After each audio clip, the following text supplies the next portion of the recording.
DSC SGT పోస్టుల నియామకాల్లో జాప్యం జరిగిందని చెప్పేసి ఈరోజు డిఎస్సి భవన్ని ముట్టడించడానికి నిరుద్యోగులు పీఈటీ అభ్యర్థులు కూడా చాలా మంది వచ్చారు. వీరికి బీఆర్ఎస్ పార్టీ తరపు నుంచి అండగా నిలవడానికి ఎమ్మెల్సీ అభ్యర్థి మన రాకేష్ రెడ్డి గారు మనతో పాటు ఉన్నారు. వారిని అడిగి తెలుసుకునే ప్రయత్నం చేద్దాం. అన్న చెప్పండి, మీరు ఇంతమందికి అండగా నిలవడానికి వచ్చారు, ఇంతమంది ప్లకార్డులతో వచ్చారు, సైతం వాళ్ళ చంటి బిడ్డలను సైతం తీసుకొని వచ్చారు డిఎస్సి భవన్లో.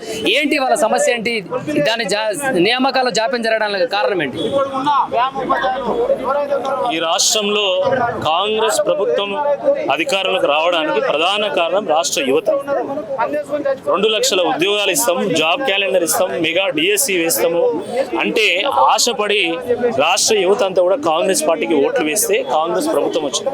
కానీ దురదృష్టకరమైనటువంటి విషయం ఏంటంటే ఓడెక్కదాకా ఓడమల్లన్నా, ఓడదీనంగా బోడమల్లన్న చందంగా ఈరోజు ఈ ప్రభుత్వం వ్యవహరించడం చాలా దుర్మార్గం.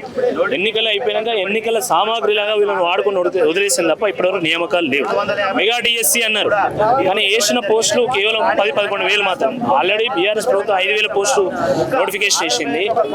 దాని తర్వాత కొన్ని యాడ్ చేసింది. ఎట్లున్నాయంటే నిన్నట్టు కూరని ఈరోజు వేడి చేసి కొత్తిమీర వేసి దించి వడ్డించినట్టున్నది.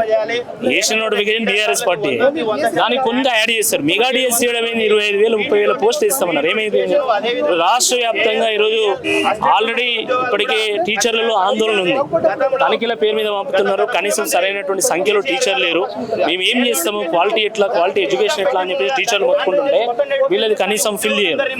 కాబట్టి ఇది చాలా దుర్మార్గంగా ఉంది. ఎన్నికల మేనిఫెస్టోలో దాదాపుగా 2 లక్షల ఖాళీలు ఉన్నాయని చెప్పేసి అప్పుడు చెప్పినట్టు అయిన తర్వాత ఉద్యోగ అధికారంలోకి వచ్చిన తర్వాత 50,000 పోస్టులు ఇచ్చినట్టు. దీన్ని ఎలా చూడొచ్చు అంటారు?